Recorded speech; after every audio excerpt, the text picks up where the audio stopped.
भगवान कन्हैया ने नाना उग्रसेन को सिंहासन पर बिठाया और अपने स्वयं हाथों से भगवान ने वेदों के अनुसार अपने नाना जी का राज तिलक किया है। वेद अनुसार कर कमलों से त्रिलोकीनाथ ने तिलक किया।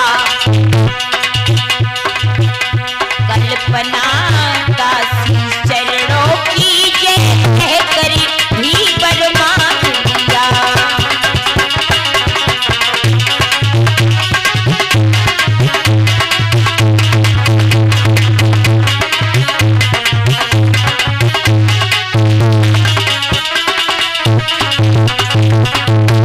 कल्पना दासी चरणों की इसने दी है बरमान दिया।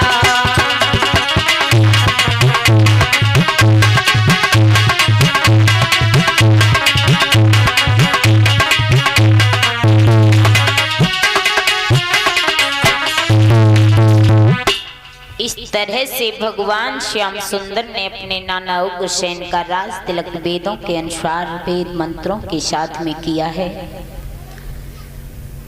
इस तरह से श्री सुखदेव जी कहते हैं कि हे उत्तरानंदन परीक्षित महाराज, धीरे धीरे जब समय व्यतीत हुआ है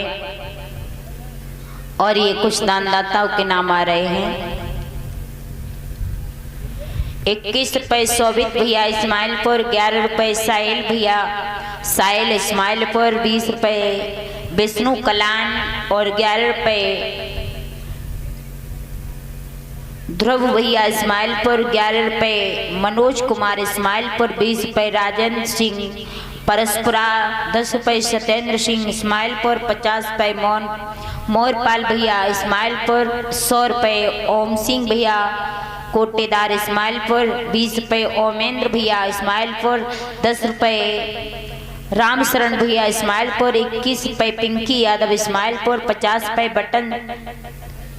बटन सिंह इस्माइलपुर, 500 रुपए रिंकू भैया इस्माइलपुर, 10 रुपए सर्वेश यादव इस्माइलपुर, 50 रुपए राजेंद्र परसपुरा। ये सभी भक्त भगवान की कथा में दान कर रहे हैं। भगवान से सुख शांति की कामना करेंगे। बोलिए गोविंद भगवान की। इस तरह से भगवान ने मामा कंस को मारने के बाद वसुदेव और देवकी को जेल खानों से छुटाया, उग्रसेन का राज तिलक करवाया है। अब श्री सुखदेव जी हर हर गंगा मैया की रमण रेती में बैठे हुए समझा रहे हैं कि हे महाराज उत्तरानंदन परीक्षित, इधर जब कंस की मृत्यु हो जाती है, कंस की जो पत्नियां थी अस्ति और प्राप्ति, ये जाकर के अपने पिता जरासंध के पास में पहुंची, रोने लगी हैं। तो जरासंध देखा है कि शराब पी करके गद्दी पर बैठा हुआ है, उसे कोई ख्याल ही नहीं है।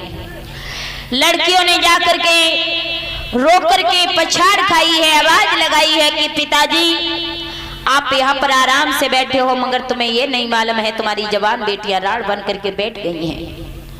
जैसे ये सुना तो जरासंध गद्दी से उठ करके खड़ा हो गया, कहने लगा बेटियों क्या बोल रही हो? कहा ये सच है, तुम्हारे दामाद को जरा जरा से बच्चों ने आकर के कृष्ण और बलराम ने मार दिया, लेकिन तुम्हें शर्म नहीं आ रही है पिताजी? जब ये पता चला है जरासंध को कि मेरे दामाद को उन जरा जरा से कृष्ण और बलराम ने आकर के मार दिया, मथुरा पर हमला कर दिया, अरे उनकी इतनी हिम्मत हो गई। मेरा दामाद तो बहुत बड़ा बलवान था, लेकिन ये कैसे असंभव हो सकता है? अब मैं उन्हें छोड़ूंगा नहीं। अब तो जरासंध आग बबूला हो गया, क्रोध में आ गया है। अपनी लड़कियों से कहने लगा कि तुम चिंता मत करो, जिन बालकों ने हमारे इतने बलवान दामाद को मार दिया है, मैं उन्हें जिंदा नहीं छोड़ूंगा। उसी भांति जरासंध वहां से भागा, अपनी लड़कियों को धैर्य बनाया है। और धैर्य बनाने के बाद श्री सुखदेव जी कहते हैं, उत्तरानंदन परीक्षित महाराज, फौज को सजाया, फौज को लेकर भगवान कन्हैया बलराम के ऊपर हमला कर दिया है। जब हमला किया, भगवान श्याम सुंदर और बलराम ने दोनों ने मिलकर के जरासंध की सेना को काट छांट करके फेंक दिया। दोबारा फिर हमला किया भगवान ने, इस तरह फिर सेना को काट के फेंक दिया। प्रमाण तो मिलता है कि एक बार नहीं, दो बार नहीं, तीन बार नहीं, चार बार नहीं, जरासंध ने भगवान कन्हैया के ऊपर 17 बार हमले किए, लेकिन भगवान ने 17 बार उसकी सेना को मार मार करके डाल दिया। जरासंध हार करके थक करके बैठ गया। धीरे धीरे समय व्यतीत हुआ। इधर देवताओं ने विचार किया कि अगर इसी तरह से ये बैठे रहेंगे तो फिर इनके मरने में बहुत विलंब होगा। कंस को तो भगवान ने मार दिया, ये भी मारे जाएं तो फिर जल्दी जल्दी मुसीबत खत्म हो जाए।